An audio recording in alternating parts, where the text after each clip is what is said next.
আসসালামু আলাইকুম বন্ধুরা, আশা করি সকলেই ভালো আছেন। আগুনের পিতা আবু লাহাব ছিল বুদ্ধিমান ও বলিষ্ঠ বক্তা এবং সম্পদ প্রদর্শনে আসক্ত। তার চরম শত্রুতা এতটাই প্রবল ছিল যে কুরআনে তার সম্পর্কে বিশেষ একটি সূরা নাজিল হয়। এমনকি তার শেষ পরিণতি কি হবে সেটাও অলৌকিকভাবে জানিয়ে দেওয়া হয়। কিন্তু নবী পরিবারের জন্ম নিয়েও এই মানুষটি কেন ঈমান আনেননি তা জানতে হলে ভিডিওটির শেষ পর্যন্ত দেখতে হবে। তার আসল নাম ছিল আব্দুল উজ্জাই বিন আব্দুল মুতালিব। সে ছিল আমাদের নবী করিম সাল্লাল্লাহু আলাইহি সাল্লামের চাচা।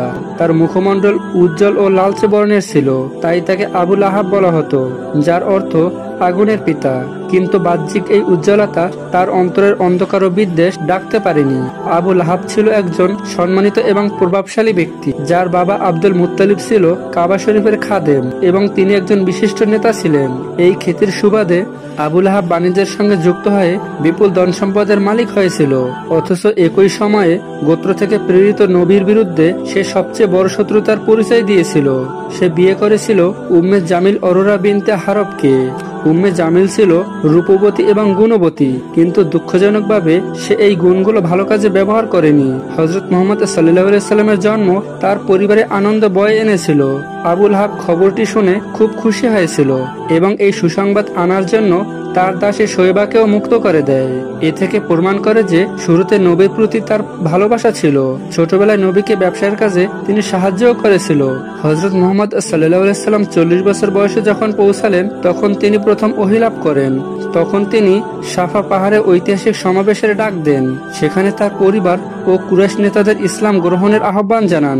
এটি ছিল তার প্রকাশ্য দাওয়াতের গুরুত্বপূর্ণ মোড়। কিন্তু সবচেয়ে কঠোর প্রতিক্রিয়া দেখায় আবু লাহাব। সে বিদ্রুপ করে বলল, তুমি কি আমাদের শুধু এটাই বলার জন্য এখানে একত্র করেছো? এরপর সে নবীকে অপমান করে চলে যায়। এটাই ছিল তার প্রকাশ্য শত্রুতার সূচনা। মুহাম্মদ সাল্লাল্লাহু আলাইহি সাল্লাম তার নিজের আত্মীয় হওয়া সত্ত্বেও সে তাকে ক্ষতি করার জন্য সবকিছু করেছিল। আবু লাহাব শুধু কথা বলেই ক্ষান্ত হয়নি, সে ইসলামের প্রচার বন্ধ করার জন্য সব রকমের প্রচেষ্টা চালায়। মহানবী সাল্লাল্লাহু আলাইহি সাল্লাম যেখানে যেতেন সে তাকে অনুসরণ করে মানুষকে বিভ্রান্ত করার চেষ্টা করত। সে বলতো, নবী মুহাম্মদ সাল্লাল্লাহু আলাইহি সাল্লাম একজন মিথ্যাবাদী বা উম্মাদ। নাউজুবিল্লাহ। বিশেষ করে বাজার ও জনসমাগম এলাকায় সে বাইরের দর্শনার্থীদের নবীর কথা শোনার পথ বন্ধ করার চেষ্টা করত। তার স্ত্রী উম্মে জামিলও ছিলেন ইসলাম ও নবীর প্রতি বিশেষ বিদ্বেষী।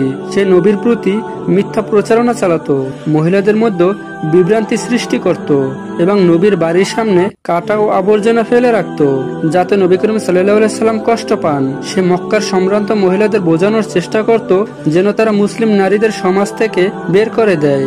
উম্মে জামিল কবিতার প্রতি আগ্রহী ছিল, কিন্তু দুঃখজনকভাবে সে এই প্রতিভা নবীর বিরুদ্ধে বিদ্রুপ করতে ব্যবহার করত। আবু লাহাবের নিষ্ঠুরতা এখানেই থামেনি। সে নিজের দাস ও খাদেমদের ইসলাম থেকে দূরে রাখতে জোর করত এবং যারা মুসলিম হয়ে যেত তাদের নির্যাতন করত। সে দুর্বল ও অসহায় মুসলিমদের হুমকি দিত যাতে তারা ইসলাম ত্যাগ করে। হযরত মুহাম্মদ সাল্লাল্লাহু আলাইহি সাল্লামের ছোট ছেলে কাসিম অল্প বয়সে যখন মারা গেল, আবু লাহাব এতে আনন্দ প্রকাশ করেছিল এবং বিদ্রুপ করে বলেছিল, মুহাম্মদ এখন নিঃসন্তান। এতে বোঝা যায় তার হৃদয় কতটা বিদ্বেষ ও ঈর্ষা জমা ছিল। তখন আল্লাহ তাআলা নবীকে সান্ত্বনা দিয়ে সূরা আল কাউসার নাজিল করেন, নিশ্চয়ই আমি আপনাকে কাউসার দান করেছি, তাহলে আপনি আপনার প্রভুর জন্য নামাজ পড়ুন এবং কোরবানি করুন।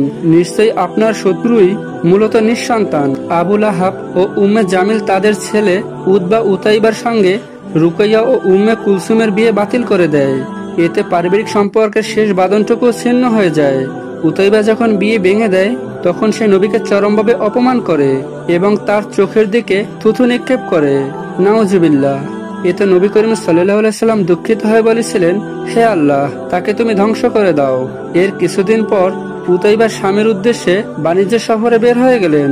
একদিন হঠাৎ একটি সিংহ তাকে আক্রমণ করে হত্যা করলো। এতে অনেকেই বিশ্বাস করেন এটি ছিল নবীকে অপমান করার ফল।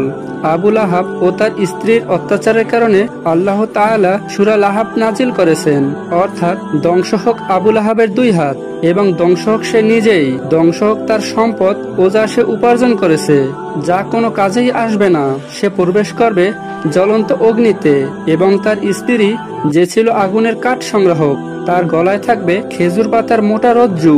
কুরআনে একমাত্র অবিশ্বাসী ব্যক্তি যার নাম উল্লেখ করা হয়েছে সে ছিল আবু লাহাব। এই সূরায় ইহকাল ও পরকাল সম্পর্কে আবু লাহাব ও তার স্ত্রীর পরিণতি সম্পর্কে স্পষ্টভাবে জানিয়ে দেওয়া হয় যে সে ও তার স্ত্রী এই দুনিয়া ও আখিরাতে ধ্বংসপ্রাপ্ত। তার ধন সম্পদ, ক্ষমতা বা সামাজিক মর্যাদা কিছুই তাকে রক্ষা করতে পারবে না। আগুনের কাঠ সংগ্রাহক বলে উম্মে জামিলকে উল্লেখ করা হয়েছে কারণ সে গুজব ছড়াতো এবং নবী সাল্লাল্লাহু আলাইহি সাল্লামকে কষ্ট দেওয়ার জন্য ষড়যন্ত্র করত। যখন বদরের যুদ্ধ সংঘটিত হয়েছিল তখন আবু লাহাব বদরের যুদ্ধে অংশগ্রহণ করেনি, সে মক্কাতেই ছিল। যখন সে শুনল যে মুসলিমরা জয়ী হয়েছে সে গভীরভাবে হতাশ ও ক্ষুব্ধ হয়ে পড়ল। সে নবী সাল্লাল্লাহু আলাইহি সাল্লাম ও মুসলমানদের বিরুদ্ধে আরো বেশি ক্ষোভ প্রকাশ করলো। কিছুদিন পর তাকে একটি মারণ ও সংক্রামক রোগ আক্রমণ করলো। কেউ কেউ বলে এটি বসন্ত, অন্যান্যরা বলে এটি ছিল পেলেগ রোগ। তার শরীরে ফোসকা ও ফুলে যাওয়ার লক্ষণ দেখা দিল। সে সমাজ থেকে বহিষ্কৃত হয়ে গেল, এমনকি তার পরিবারও তার কাছ থেকে দূরে চলে গেল, কারণ তারা ভয় পেত যে রোগটি যেন তাদের মধ্যে ছড়িয়ে না পড়ুক। আবু লাহাবের মৃত্যু ও তার জীবনের মতোই দুঃখজনক হয়েছিল। তার দেহ কেউ স্পর্শ করতে চায়নি, আর দেহ কয়েকদিন পরে থাকলো। মানুষ তাকে দাফন করতে ভয় পেয়েছিল। শেষ পর্যন্ত তারা একটি লম্বা লাঠি দিয়ে তার দেহকে গর্তে ঠেলতে লাগলো এবং তার উপর পাথর ফেলে দেয়। এটি স্পষ্টভাবে দেখিয়ে দেয় যে তার সম্পদ ও ক্ষমতা কিছুই কাজে আসেনি, এমনকি মৃত্যুর সময়ও তার কিছুই তাকে রক্ষা করতে পারেনি।